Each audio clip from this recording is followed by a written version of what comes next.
Take two! The flat drifted under the bridge and then promptly sank in midstream. Ruby Jane and Diana, already awaiting it on the lower headland, saw it disappear before their very eyes, and had not a doubt but that Anne had gone down with it. For a moment they stood still, white as sheets, frozen with horror at the tragedy. Then, shrieking at the tops of their voices, they started on a frantic run up through the woods, never pausing as they crossed the main road to glance the way of the bridge. Anne, clinging desperately to her precarious foothold, saw their flying forms and heard their shrieks.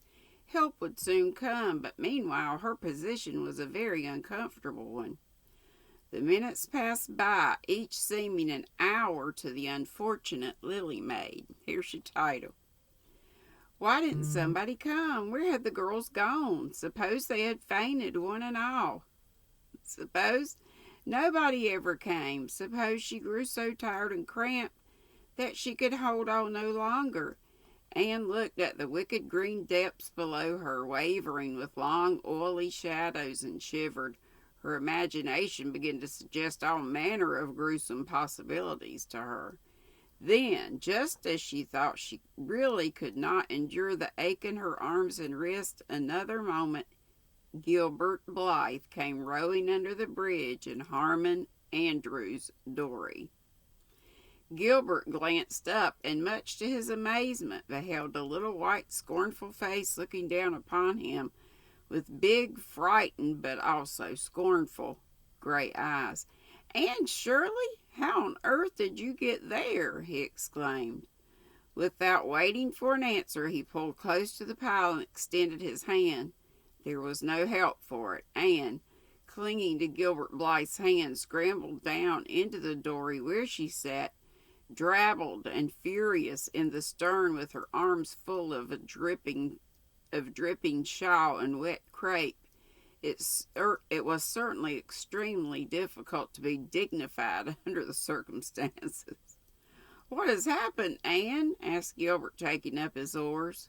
"We were playing Elaine," explained Anne frigidly, without even looking at her rescuer. "I had to drift down to Camelot in the barge, flat. The flat began to leak, and I climbed out on the pile. The girls went for help. Will you be kind enough to row me to the landing?" Gilbert obligingly rowed to the landing, and Anne, disdaining assistance, sprang nimbly on shore.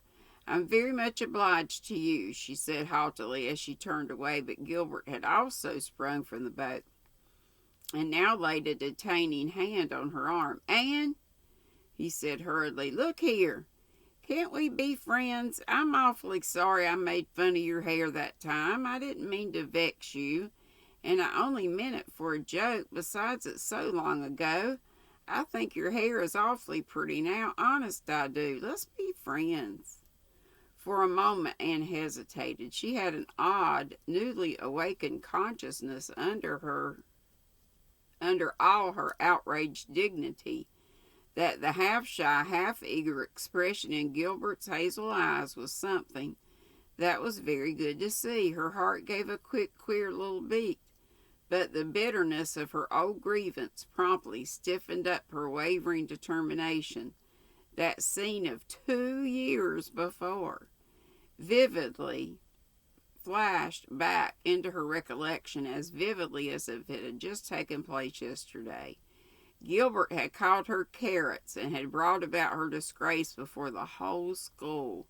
Her resentment, which to other and older people might be as laughable as its cause, was in no whit allayed and softened by time, seemingly. She hated Gilbert Blythe. She would never forgive him. "No," she said coldly, "I shall never be friends with you, Gilbert Blythe, and I don't want to be." "All right." Gilbert sprang into his skiff with an angry color in his cheeks. "I'll never ask you to be friends again, Anne Shirley, and I don't care either." He pulled away with swift, defiant strokes, and Anne went up the steep, ferny little path under the maples. She held her head very high But she was conscious of an odd feeling of regret. She almost wished she had answered Gilbert differently. Of course, he had insulted her terribly, but still. Altogether, Anne rather thought it would be a relief to sit down and have a good cry. She was really quite unstrung for the reaction from her fright, and cramped clinging was making itself felt. Halfway up the path, she met Jane and Diana rushing back to the pond in a state narrowly removed from positive frenzy.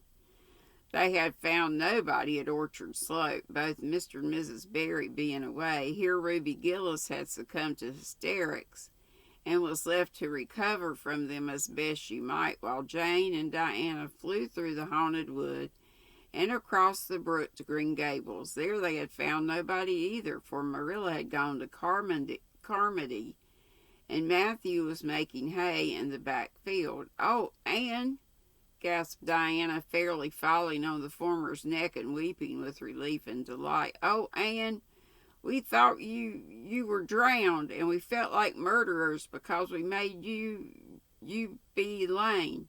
And Ruby is in hysterics. Oh, Anne, how did you escape?" "I climbed up on one of the piles," explained Anne wearily, "and Gilbert Blythe came along in Mr. Andrew's dory and brought me to land." "Oh, Anne, how splendid of him. Why, it's so romantic," said Jane, finding breath enough for utterance at last.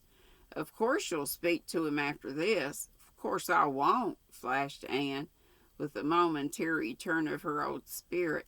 "And I don't want ever to hear the word romantic again, Jane Andrews. I'm awfully sorry you were so frightened, girls. It's all my fault.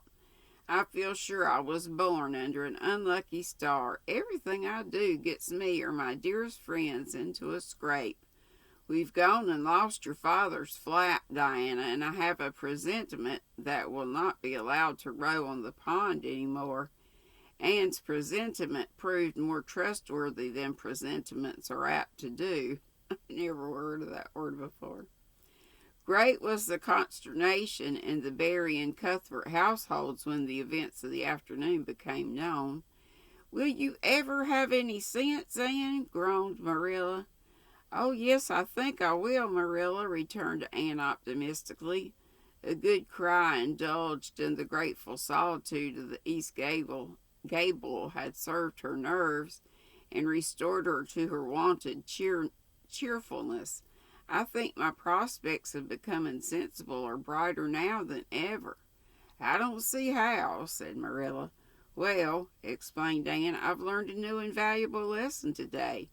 Ever since I came to Green Gables, I've been making mistakes, and each mistake has helped to cure me of some great shortcoming. The affair of the amethyst brooch cured me of meddling with things that didn't belong to me. The haunted wood mistake cured me of letting my imagination run away with me. The liniment cake mistake cured me of carelessness in cooking.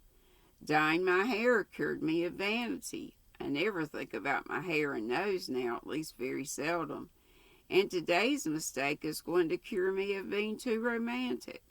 I've come to the conclusion that it's no use trying to be romantic in Avonlea. It was probably easy enough in towered Camelot hundreds of years ago, but romance is not appreciated now. I feel quite sure you will soon see a great improvement in me in this respect, Marilla." "I'm sure I hope so," said Marilla skeptically. But Matthew, who had been sitting mutely in his corner, laid a hand on Anne's shoulder when Marilla had gone out. "Don't give up on all your romance, Anne," he whispered shyly. "A little bit of it is a good thing. Not too much, of course, but keep a little of it, Anne. Keep a little of it." Don't you love Matthew? "Yay, I got through it and my eyes are still open. What?" So, tomorrow we'll be at chapter 29, an epoch in Anne's life. Love you all. Hope to see you today at tea at 3. Mwah. Love you. Be sweet. And don't be ugly. See you soon, I hope.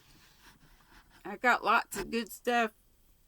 Little quizzes and stuff from BuzzFeed we're going to do today. I think you'll like them. Bye.